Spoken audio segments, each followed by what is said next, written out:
Good morning, everybody. I am not an expert at PowerPoint. Pretty good with the camera, but PowerPoint not so much. So bear with me here. Landscape and wildlife photography opportunities near Las Vegas. Who knew that we could get shots like this, guys? Just a few miles from here.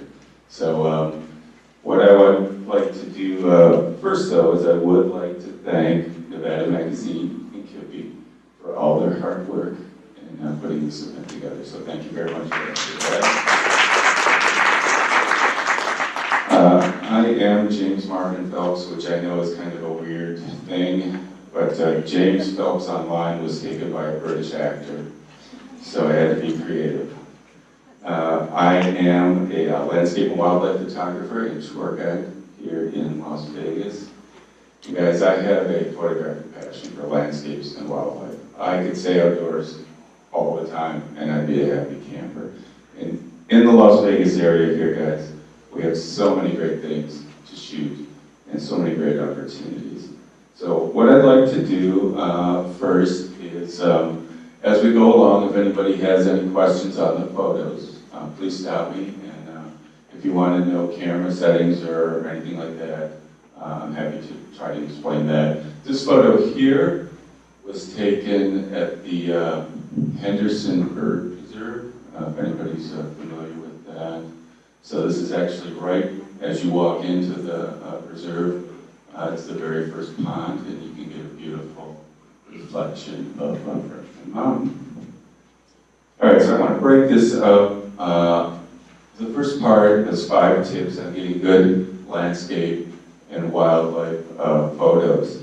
And I'm really big on being organized. I get everything ready the night before, guys. I pack my gear, make sure my camera batteries are charged, camera settings are set, tripod, memory cards, all my lenses, headlamps, anything that I think I'm going to need for that shoot, I get it ready the night before. So when I get to a location like this, I can hit the ground running and I'm ready to shoot. Now, this may look like it's out in the middle of the desert, but actually this is in Boulder City, Hemingway Park, and I was standing right next to that man there when I took the photo.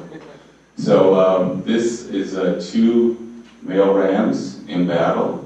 I got to the park and was ready to go, staked out my position, and you know, if you're fumbling around with your camera, you don't have the ISO or the shutter speed correct, you're just not going to get shots like this, guys.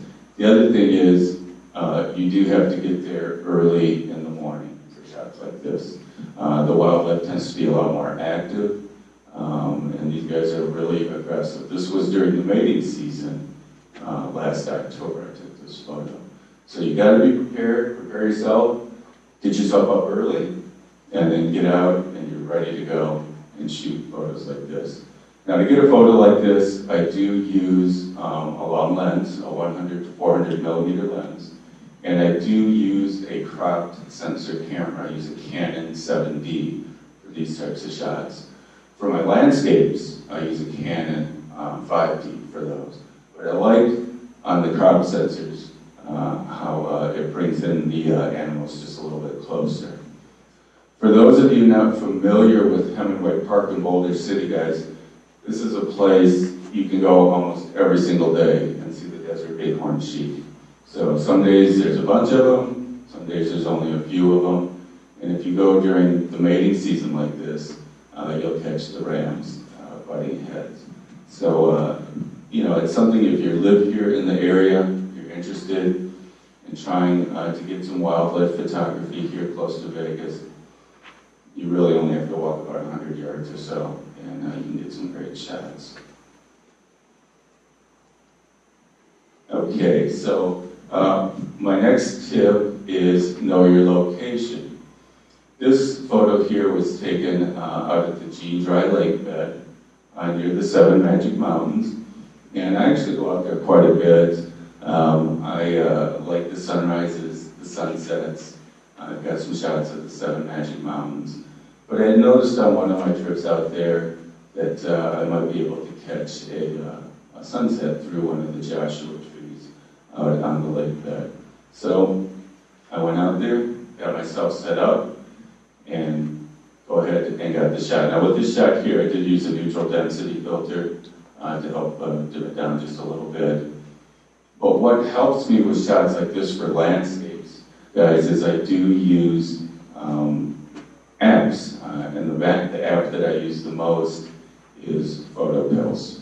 I don't know if you guys are familiar with that app, but I use it for just about everything: sunrise, sunsets, Milky Way. What I like about Phelps on an image like this is it lets me put up an augmented reality in front of the scene, and I know when the sun is going to be right there. I don't have to wait around. So I know exactly when I'm going to get that shot. It almost makes it too easy for a shot like that.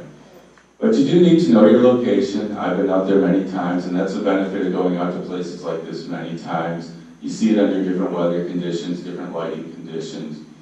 And most of us that are landscape photographers, we are looking for that good light. So the golden light, the blue hour, things like that. So one of the tips would be to visit the locations over and over and over. Visualize shots like this so that you can, get the shot. You have to think about these things, visualize them, but you have to be prepared and set yourself up. So this is a shot also at the Gene Dry Lake Bed where I used photo pills to get this shot. I'd had this shot in my mind for quite a while. I thought at that time they were taking the 7 Magic Mountains down, which they're not, at least not now, they're still out there. I had to get up about 3:30 in the morning, and I got the Milky Way over the 7 Magic Mountains. And that really, with photo pills, made the shot very, very easy to get. So preparation, planning, and you can get great landscape shots like this here, close to Las Vegas. The other thing about this shot here, guys, is this is only 20 miles from the Strip. So everybody thinks the Strip washes out the night sky here. You can get great Milky Way shots very close to Las Vegas. Okay, when I do a landscape shot here in the Vegas area, I have a lot of shots in my head. Sometimes it takes me many years to actually get to them, but I have a lot of shots that I plan out and I think about them. And when I see the lighting conditions are going to be right, I'll head out to places like this. This is Valley of Fire right here. And this is the Fire Wave. Some of you have probably been out there for sure. That's very popular. On this particular night, I saw that the sky was setting up. I thought we had a chance for a great sunset, but that's no guarantee. So I started the hike out there, and I stayed on track. One of the things that distracted me on this photo, though, getting out there, halfway back, was about a dozen supermodels in bikinis and high heel shoes. So that did stop me for a second. But I had the shot in my mind. I went out there, I got the shot, and I was very happy. My wife was with me that night, and she said at that point she knew I was pretty serious about landscape photography. So just have the vision, keep that vision in your head, and go out there and get shots like this, guys. Now that's not the only shot I got that night, but that's the shot I had envisioned for a long time. And you that do landscape, you guys that do landscape photography knows, you get out to an area like this, there's no guarantee you're going to get color or light or anything like that. But stay focused, go out to these locations multiple times, and just pass up the bikini girls, and you can get great landscape shots like this. Okay, so know your subject for wildlife and landscape for the best opportunities. The photo up here on the top was at Cold Creek, Nevada, and that was a few years ago. But in going up there many times through the years, I knew the animals were more active in the afternoon, and I knew a lot of the places that they would hang out.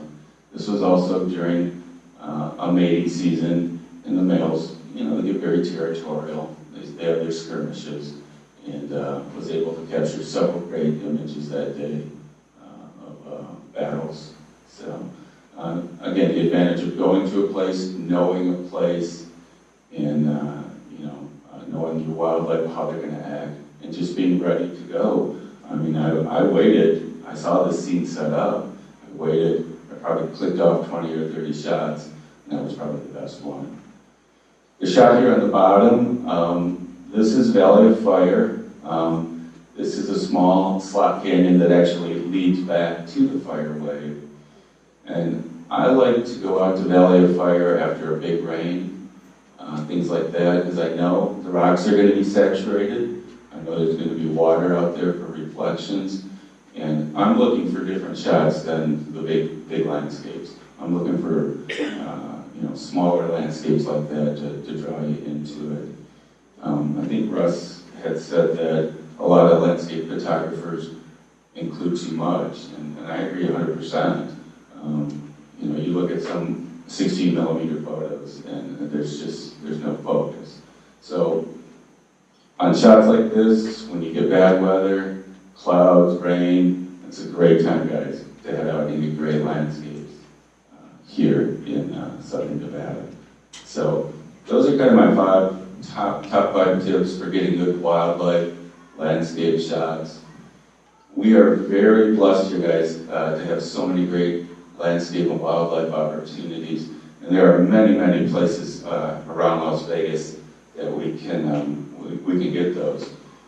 So I'm not going to be able to go over all of the spots here in the Las Vegas area. I'm just going to, just briefly show you some of the places that are my favorite shots. I live in Henderson, Nevada, and I can be out here in 25 minutes from my home. Now, Lake Mead National Recreation Area, in my opinion, is just like one of the undiscovered jewels here in southern Nevada. There's a 50-mile stretch of road called the North Shore Road, and you can get great mountain scenery, red rocks, photos of the road, just killer landscape photos. There are plenty of places to pull off to the side, hike out into the desert, and get these landscape shots. I am kind of a fan of taking road pictures and leading into the landscape, but that just kind of gives you an idea of some of the things you'll see on the North Shore Road. This was just a beautiful spring morning a couple of years ago. I was actually camping out at Echo Bay and saw that setting up, so I took that. This guy's down here was right after a huge storm, and the next morning the storm had passed, and I wish I would have actually taken a video of this. This was a cloud waterfall that was just running over the mountains down across the road, and how often do you get to see that in the Mojave Desert? So that's again, the advantage of knowing that while we had dramatic weather, I think there's a chance I might get some good landscapes. I was out there before the sun came up, got some nice sunrise color with that shot too. So the North Shore Road, for those of you that aren't familiar with the area, basically starts near Lake Las Vegas at the south end, and you can take it 50 miles north to the east entrance of Valley of Fire. And really, you can just wander all over there, guys. There are, for a landscape photographer, it's an endless opportunity of great shots. One of my favorite places in Lake Mead off the North Shore Road is the Redstone picnic area. I like to say it's Valley of Fire scenery without the crowds. Most people don't wander too far out, because if you just walk maybe a half mile or so south of the main parking area, you'll find small arches, balanced rocks, and just some great scenery. And you're going to have the place pretty much all to yourself at most times. So Redstone is an awesome place if you're looking to get classic red rock photos here in southern Nevada. Valley of Fire is great, I love it, but if you want something a little quieter, Redstone is a great place to visit. The other thing in the Redstone area, guys, is there is wildlife opportunities there, coyotes, roadrunners, and I've seen a band of small wild horses there several times over the years near the Redstone area. You'll know if they're loud because you'll see the horse poop on the side of the road. But that is a very cool area. It's good for sunrise and sunset. Jane? Yep. I just wanted to make a note, since you're showing national parks. Mm-hmm. Drones are not allowed to fly in national parks. Yeah, and they actually have signs all over saying that. Yeah, but people do fly them, which they're the bad people, I guess. But, I do see them out there all the time. Yeah. So. Okay, another area off the North Shore Road is called Bowl of Fire. More red rock, mountain scenery, and this was an unfortunate bighorn sheep skeleton that we found out there. So you do have to go off the paved road to get to Bowl of Fire. It's pretty easy though. You drive down the North Shore Road to mile marker 16, and you just follow the dirt road to the right. You do have to hike into this location though, guys. You do have to be able to hike about a mile or so. And one of the entrances you have to be able to scramble over about an 8-foot tall rock. So what you're going to be rewarded with is vistas like this here. And again, pretty limitless,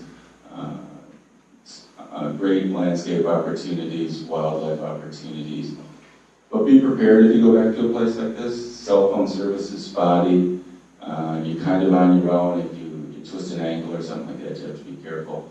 But again, you're rewarded with the beautiful solitude and scenery of Bowl of Fire. I've been back there many times, guys.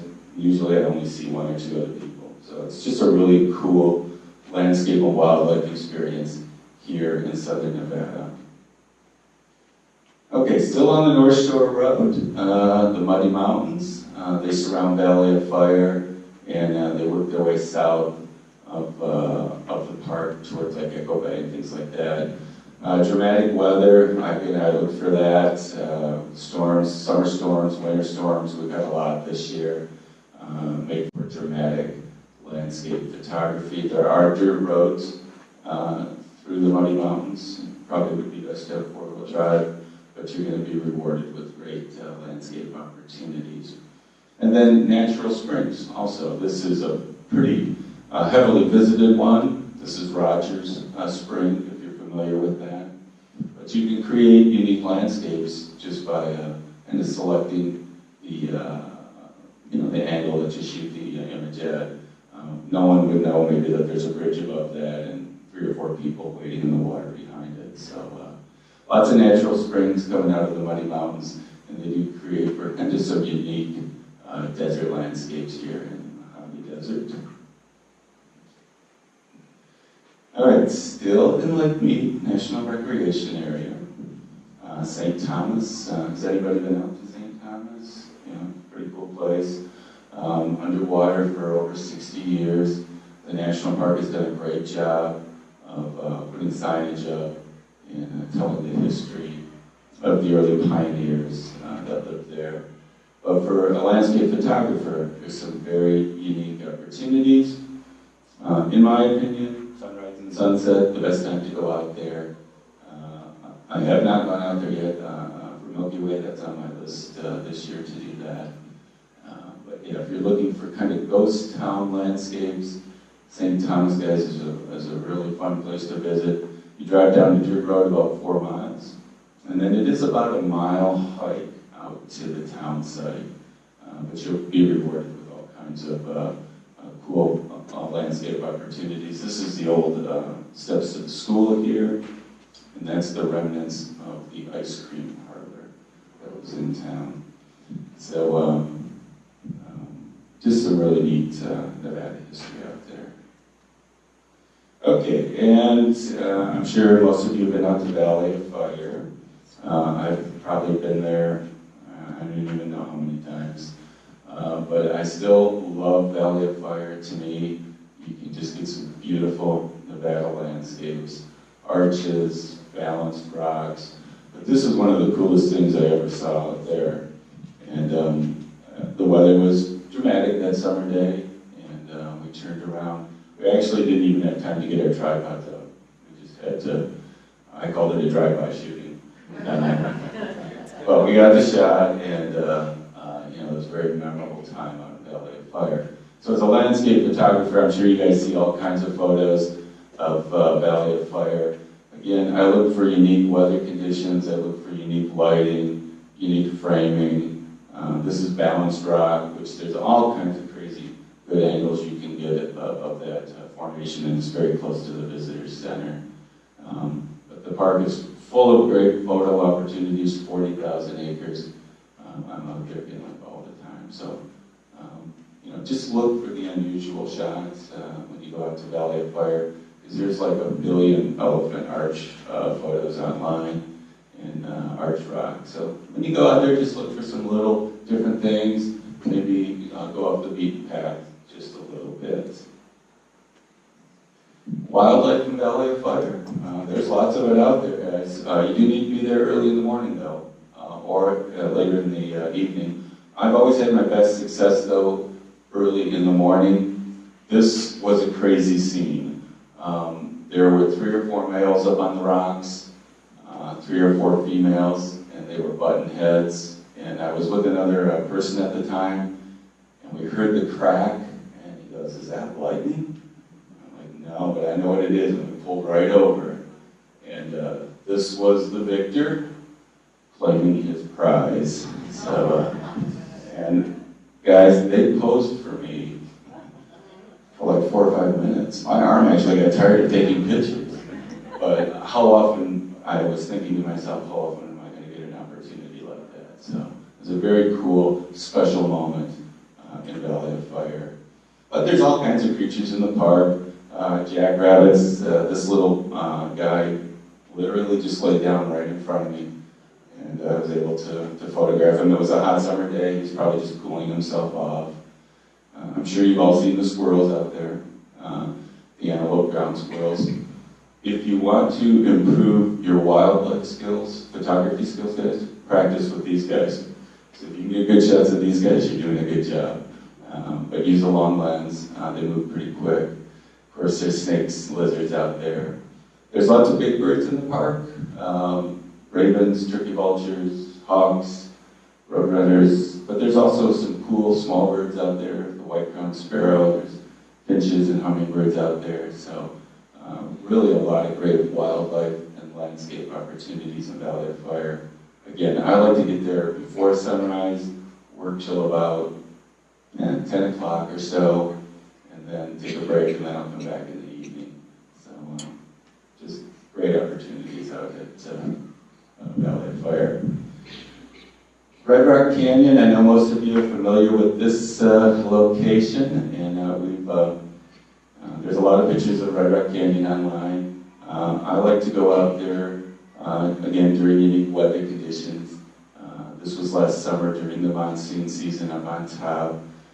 These 2 pictures down below here, though, were landscapes that don't happen very often. And I think a lot of you know we've had a lot of dramatic rain and snow out there.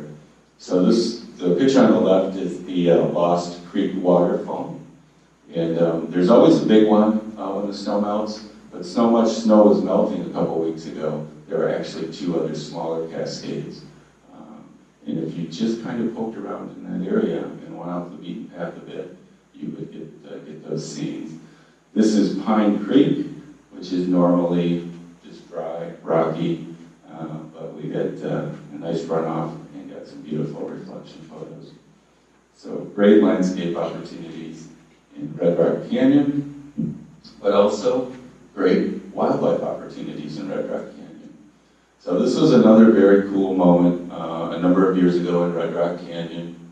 That was a young ewe, and I'm walking down the Rocky Gap Trail and literally almost run into her.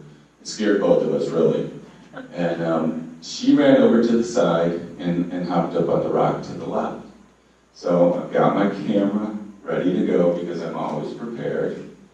And she stood there and posed, and I've got some pictures of her posing on the rock to the left. Out of the blue, from a dead stop, she leaped up in the air and jumped over to the rock on the right. And it's not the perfect framing, but I didn't know that was going to happen. And I did get her in midair. Literally, she looked like she was mocking me as she went through the air and came down. But it was an awesome sight to see. I was the only one out there.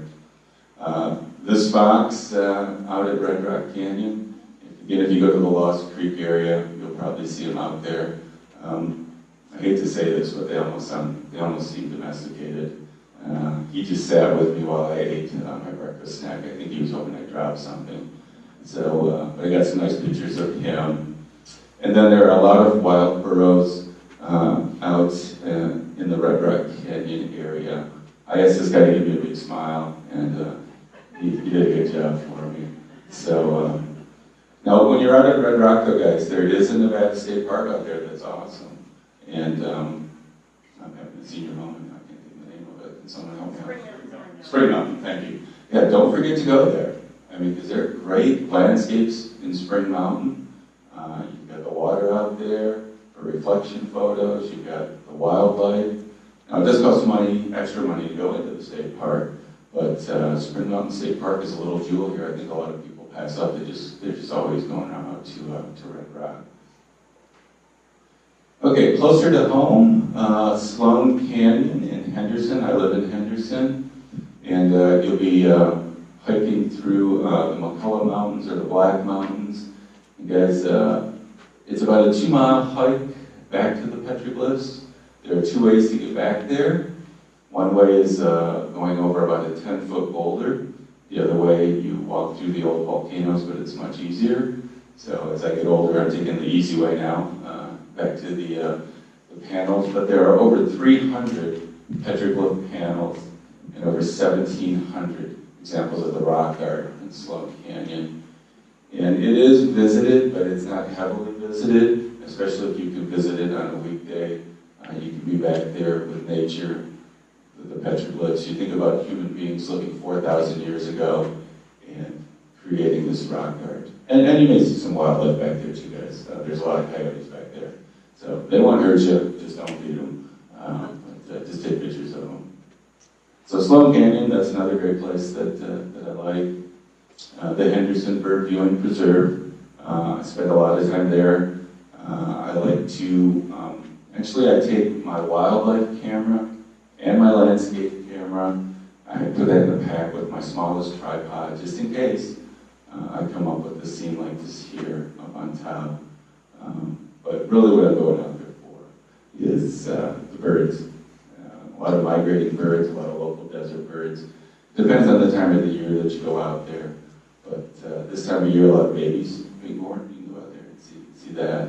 So endless photo ops at the Henderson Bird Viewing Preserve. So great place if you're in the area here.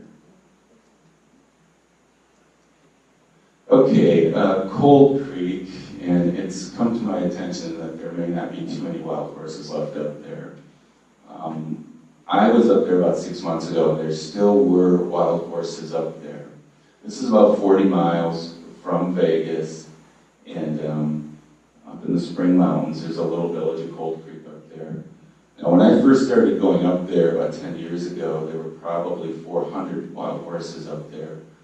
But because of the droughts and the roundups, as of last April, there were approximately 150. I don't know if that number is accurate. Maybe somebody can. It's close. But that includes the whole Wheeler County HMA, so. Yeah, going across and everything. Yeah, there's probably in Cold Creek, you might get lucky to see 12 horses now in the county. Yeah, last time I was up there, I think it was like 12 horses. Yeah, Mr. Magoo's one of them. So these top pictures are a couple, I'm not really sure, 3-4 years old. I used to like to go up this time of the year when the babies were being born. So your opportunities may not be as great as they once were, but it's still great scenery for landscapes. It's still, Cold Creek is a great spot to do Milky Way photography, and you might get lucky and see some of the wild horses up there. And to me, still, it's a magical thing to see them out in the, yes? Yeah, I was going to mention that too, yeah. Yeah, there's, gosh, I think the last time I was up there, I saw 40 or 50 elk up there. So, yeah, there's the elk and the mule deer up there too. So, it's worth the drive up there. It's very close to Vegas, but you feel like you're in a whole another world in Gold Creek. Okay, we kind of talked about this a little bit, photographing the Milky Way near Las Vegas. There is lots of opportunities, guys. We have some great night skies very close here. The top photo is from Redstone. The glow is Las Vegas, though. Even though Las Vegas has dimmed itself down a bit, you still get a little bit of a glow. But you can get great Milky Way shots out in Lake Mead National Recreation Area. Valley of Fire, there's signs all over the place that say open sunrise to sunset. But if you're a good citizen of the park and you talk to the rangers, sometimes they will let you in to do Milky Way photos there at night. Now, Red Rock Canyon, you cannot get in at night, guys, but there's a parking lot right at the exit of the Scenic Loop Road, and you can set up there, get great Milky Way shots. Or the, I forget the name of the trail, the All-Night Trail off of State Route 160. You can get some great Milky Way shots. Cold Creek, and then El Dorado Canyon, Nelson, Nevada. You guys have been down there. The people that own that, you have to ask permission to shoot Milky Ways. With Valley Fire, if you're camping there, you have no problems with. Yeah, well, I camp there a lot, but they want you to stay. Right. Yeah. There's Yeah. some of the campgrounds have great. You're right. Rock features that can be photographed with Milky Way. I agree. Yeah, that's a good point. That is a good point. If you do camp there, guys, and you do great campgrounds, Valley Fire, you can get some great shots. You can walk over like to Atlatl Rock, Arch Rock, things like that. Get some great Milky Ways. So if you haven't camped out there, it's definitely a lot of fun. Just don't do it in the summertime. This time of year is good. So lots of landscape, wildlife opportunities here in the Las Vegas area. We are not limited, guys. The only thing that limits us as photographers is our imagination. Get out there, look, visit these places all the time. Am I going too long? You're running over. Okay, sorry. I'm good. That's it. Good. Yes. So what, like, when you were taking these, what were you saying is I am having so much trouble, like, to bring back something from out of. Yeah, and the other thing I want to apologize for, guys, is I'm a tour guide and I've been talking a lot and my voice is pretty much shot. And I have a tour design tomorrow too, so. But yeah, the settings for these, I use two lenses basically, a Canon 16 to 35 and a Canon 24 to 70 f2.8. And then I set them to 2.8. Generally, ISO on these, we're about 1600, but you're gonna have to experiment. No moon. This one here that was shot at ISO 800 because we the Milky Way, that was in the early fall and the Milky Way comes up really early then. So that's where photo pills comes in. You know when the Milky Way is gonna be up and you actually got a little bit of the blue hour in that. And about a 20-second exposure. This is just a loose rule, and again, it's not a rule, but the 500 rule. Have you ever heard of that? So whatever, like say you're shooting at 16 millimeters divided by 16 by 500, and that'll be the seconds that you can shoot. And what that'll do is it'll keep the star movement to a minimum. So you try to get those nice points of light instead of them being blurred. So I took too long, I apologize, Katie, I'm sorry. So any other questions, guys? So thank you for listening, I appreciate it.